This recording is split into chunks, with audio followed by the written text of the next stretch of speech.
Hello friends, welcome to radiant competition classes.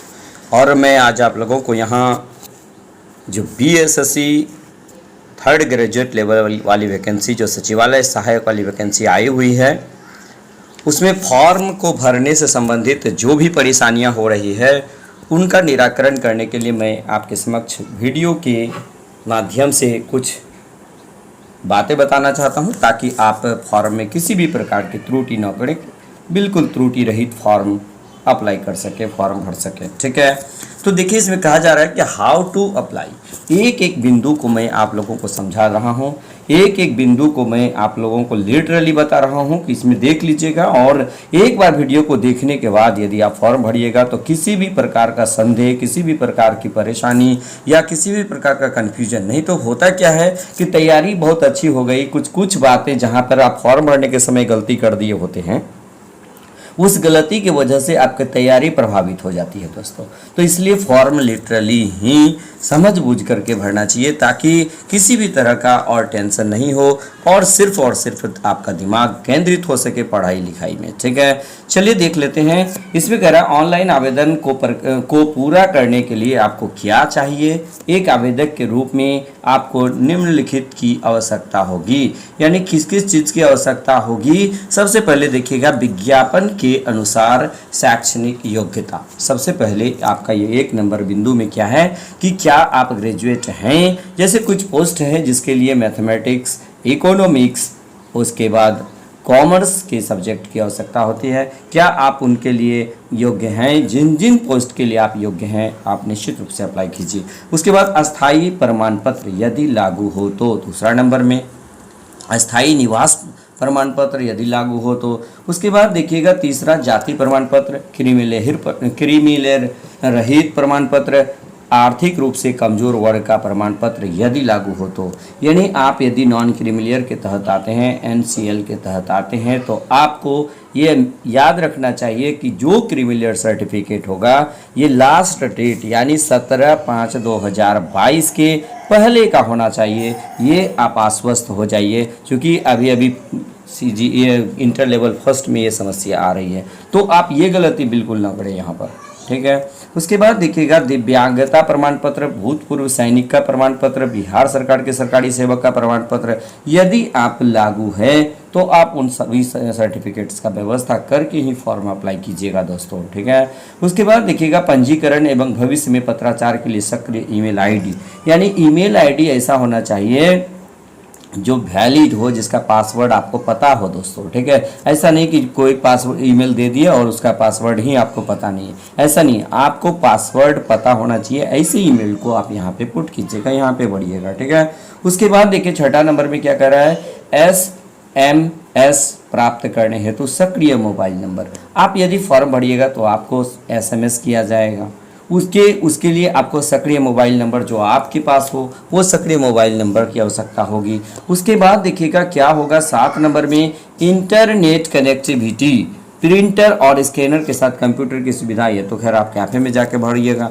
उसके बाद देखिएगा हाल ही का पासपोर्ट आकार का रंगीन फोटोग्राफ JPG प्रारूप में स्कैन और अपलोड करने के लिए, याद रखिएगा ये JPG फॉर्म में होगा। स्कैन किए गए फोटोग्राफ का फाइल 50 KB से अधिक और 20 KB से कम नहीं होना चाहिए। यदि ऐसा इससे कम होता है या इस नॉर्म्स को पूरा नहीं करते हैं और आप अपलोड कर देते हैं दोस्तों, तो क्या होता है कि साफ साफ आपका फोटो और सिग्नेचर नहीं भी हो सकता है। ठीक है, तो इसके लिए भी आपको एक अलग सा फॉर्म भरना पड़ेगा बाद में। तो इन समस्याओं से बचने के लिए जैसे कह रहे हैं, जैसे 50 KB से 20 KB, यानी कि मैक्सिमम कितना 50 KB और मिनिमम कितना 20 KB का होना चाहिए, उससे कम नहीं होना चाहिए दोस्तों। ठीक है, 9 नंबर एक बार देख लीजिएगा। 9 नंबर क्या कह रहा है कि सफ़ेद कागज पर नीले या काले पेन का उपयोग करते हुए आप अपना हस्ताक्षर कीजिएगा, और ये केवल JPG प्रारूप में स्कैन और अपलोड करने के लिए स्कैन की गई तस्वीर का फाइल 20 केबी से 10 केबी, यानी कि मैक्सिमम 20 केबी और मिनिमम 10 केबी से कम नहीं होना चाहिए। नमूना फोटो संदर्भ के लिए अनुलग्न बी भी देख सकते हैं आप, ठीक है। उसके बाद देखिएगा, अगर आप इससे कम रखते हैं तो आपका सिग्नेचर वहाँ पर विजिबल नहीं हो पाएगा। यदि विजिबल नहीं हो पाएगा तो हो सकता है कि फिर आपके साथ कोई समस्या उत्पन्न न हो जाए, इसलिए आप इसको फॉलो कीजिएगा। जितना कह रहे हैं, जितना लिखा हुआ है, आप उसको फॉलो कीजिए। इसलिए वीडियो को मैं कह रहा हूँ कि एक बार बढ़िया से देख लीजिए, उसके बाद ही फॉर्म फिलअप कीजिएगा, क्योंकि अभी भी जो फॉर्म फिलअप कर रहे हैं कुछ न कुछ टेक्निकल प्रॉब्लम की वजह से उनको समस्याएं होती है, और वो समस्याएं आपकी तैयारी को प्रभावित कर सकती है दोस्तों, ठीक है। चलिए, उसके बाद हम लोग 10 नंबर में देखते हैं, विज्ञापन में उल्लिखित पात्रता मानदंडों को पूरा करने हेतु तो इच्छुक उम्मीदवार ऑनलाइन आवेदन भर सकते हैं। यानी इन तमाम चीज़ों को यदि आप पूरा करते हैं, जो योग्यता है मानदंड को पूरा करते हैं, आप फॉर्म भर सकते हैं। आवेदन केवल ऑनलाइन मोड में स्वीकार किए जाएंगे, किसी अन्य मोड से प्रस्तुत आवेदन स्वीकार नहीं किया जाएगा। उसके बाद जैसे देखिएगा, ऑनलाइन भुगतान जो जनरल के लिए आपका 540 रुपये है, तो नेट बैंकिंग के थ्रू आप दे सकते हैं, क्रेडिट कार्ड के थ्रू दे सकते हैं, डेबिट कार्ड के थ्रू दे सकते हैं, यूपीआई के थ्रू दे सकते हैं। ये आपका 4 माध्यम से आप पेमेंट कर सकते हैं, ठीक है। उसके बाद देखिएगा, आवेदन ऑनलाइन आवेदन कैसे भरें, ये देखिएगा। आवेदन पत्र भरने से पहले उम्मीदवार को सलाह दी जाती है कि बीएसएससी की वेबसाइट पर विज्ञापन देखें। देखिए, ये साइट दिया हुआ है, इसको खोलकर विज्ञापन देख लें। आवेदन करने के लिए आवेदन पत्र पर क्लिक करें, यानी अप्लाई जहां लिखा रहेगा आप वहां पे अप्लाई क्लिक कीजिएगा। उसके बाद विज्ञापन संख्या 1/2022 तृतीय स्नातक संयुक्त प्रतियोगिता परीक्षा के लिए ऑनलाइन आवेदन के लिंक पर क्लिक करें और निर्देशों का पालन करें। एक बार मैं इसको आपको एक बार दिखा दे रहा हूं। देखिए दोस्तों, जी ही आप खोलिएगा तो ये आपको दिखेगा। देखिए, यहाँ पर already 3rd graduate level combined competitive examination, आप इसको एक बार यहाँ पे देख सकते हैं। 3rd graduate level competitive examination आप यहाँ देख सकते हैं, क्लिक हियर। आप यहाँ क्लिक कीजिएगा। आपको क्लिक करने के बाद देखिएगा एक अलग सा पेज फिर खुलेगा। अब देखिएगा, ये पेज आपका खुल जाएगा, ठीक है। देखिए, ये पेज मैं आपको यहाँ दिखा दे रहा हूँ, ये पेज खुल जाएगा, ठीक है। ये खुलने के बाद देखिएगा, यहाँ उम्मीदवार का अपना नाम लिखिएगा, ठीक है। उम्मीदवार जो है अपना नाम लिखिएगा। चलिए, एक बार देखिएगा, आपको ये पेज पूरा मैं दिखा दे रहा हूँ। देखिएगा, ये आ जाएगा, ये सब कुछ आ जाएगा। यहाँ रजिस्ट्रेशन पे क्लिक कीजिएगा तो ये वाला पेज आएगा, इसके ऊपर वाला जो पेज, हाँ, ये वाला पेज आएगा। यहाँ क्लिक कीजिएगा तो फिर आपके पास ये वाला फॉर्म आ जाएगा, एक आप देख सकते हैं, ठीक है। ये वाला फॉर्म देखिए, यहाँ उम्मीदवार का नाम, ठीक है। उसके बाद जो आप हैं, यानी कि मेल है तो मेल, फीमेल है तो फीमेल, आप यहाँ पे इसको पुट कर सकते हैं, ठीक है। ये पुट कर दीजिएगा। ये फॉर्म देखिएगा, ये फॉर्म कम्प्लीटली आप भर लीजिएगा, ठीक है। फॉर्म भर लीजिएगा, सेव एंड नेक्स्ट कर दीजिएगा, ठीक है। उसके बाद जो है आप इसको सेव एंड नेक्स्ट करके अंतिम में आपको सबमिट करने के लिए कहेगा, आप सबमिट कर दीजिएगा, ठीक है। चलिए, उसके बाद फिर मैं आपको वहीं पे लेके चलता हूँ। चलिए, तो दूसरा नंबर में हम लोग देख लीजिएगा, यानी कि ये पहला पॉइंट को हम समझ गए। प्रकाशित आवेदन के लिए आवेदन पर अप्लाई पर क्लिक कर दे तो हम लोग कौन कौन सा स्टेप में गए, मैं आपको सारा बता दिया। उसके बाद देखिएगा, दूसरा नंबर विज्ञापन संख्या 1/2022 तृतीय स्नातक संयुक्त प्रतियोगिता परीक्षा के लिए ऑनलाइन आवेदन के लिए लिंक पर क्लिक करें और निर्देशों का पालन करें, मैं आपको बता दिया, दिखा दिया। पंजीकरण विवरण पृष्ठों पर आवेदक को ध्यान में रखते हुए अपना विवरण भरना होगा कि एक वैध मोबाइल नंबर और ईमेल आईडी से केवल एक ही आवेदन पंजीकृत किया जा सकता है, यानी कि एक ईमेल और एक मोबाइल नंबर से एक ही आवेदन भरिएगा दोस्तों, कभी भी दो नहीं भरिएगा। आप इसको भी याद रख लीजिएगा, कभी भी 2 नहीं भरिएगा। उम्मीदवार द्वारा प्रदान किए गए अमान्य या गलत ईमेल आईडी, मोबाइल नंबर के किसी अन्य कारण से ईमेल एसएमएस बाउंस होना नहीं पहुंचने पर बीएसएससी जिम्मेदार नहीं होगा, आपका मौका आपके हाथ से चला जाएगा, ठीक है।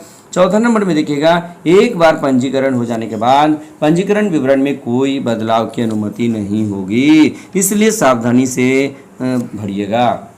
उम्मीदवार को सलाह दी जाती है कि पंजीकरण सबमिट करने से पहले यह सुनिश्चित कर ले कि पंजीकरण पर दर्ज की गई सभी जानकारी सही है, यानी दोबारा आपको सुधार करने का मौका नहीं दिया जाएगा।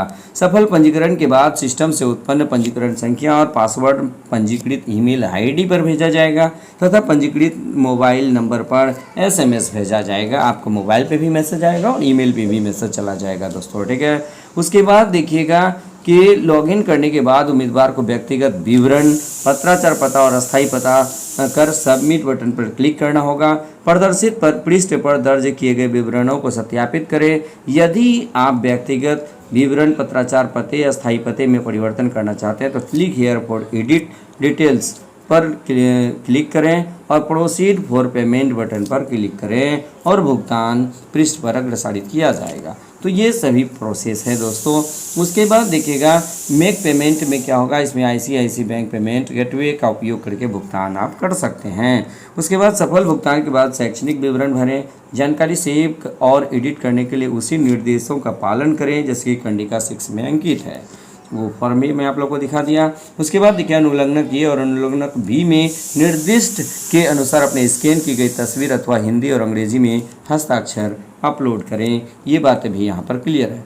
उसके बाद देखिए 10 नंबर में हस्ताक्षर और तस्वीर को सफलतापूर्वक अपलोड करने के बाद नियम और शर्तों को स्वीकार करें और फाइनल सबमिशन के लिए बटन पर क्लिक करें। इस प्रकार ऑनलाइन आवेदन की प्रक्रिया संपन्न हो जाएगी। उसके बाद देखिए आवेदन पत्र और भुगतान रसीद प्रिंट कर भविष्य में इसे सुरक्षित रख लें, क्योंकि कभी कभी क्या होता है कि इधर रिजल्ट आ जाता है और ये आपको यदि फाइनल सिलेक्शन के बाद रसीद मांगता है तो आपके पास रसीद ही नहीं है तो कैसे पेश कीजिएगा। तो ये सिचुएशन आपके पास बिल्कुल नहीं होना चाहिए, ठीक है। ऑनलाइन आवेदन को अंतिम रूप से जमा करने के बाद आवेदन के किसी भी जानकारी पर परिवर्तन, सुधार, अनुरोध पर विचार नहीं किया जाएगा। इसलिए आप आवेदन भरते समय ही बेहतर ढंग से इसको एक बार पढ़ लें, ठीक है। उम्मीदवारों को सलाह दी जाती है कि वेबसाइट की भीड़भाड़ परेशानी से बचने के लिए आवेदन जमा करने की अंतिम समय का प्रतीक्षा न करें, जल्द से जल्द फॉर्म को भर दें।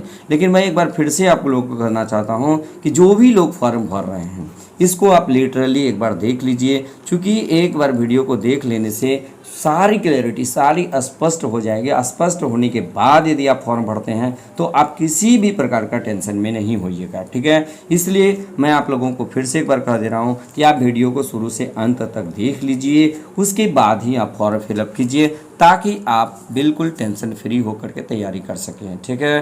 बस आप आज के वीडियो में इतना ही। यदि वीडियो अच्छा लगे तो लाइक, शेयर और कमेंट जरूर कीजिएगा। बस आज के वीडियो में इतना ही। धन्यवाद।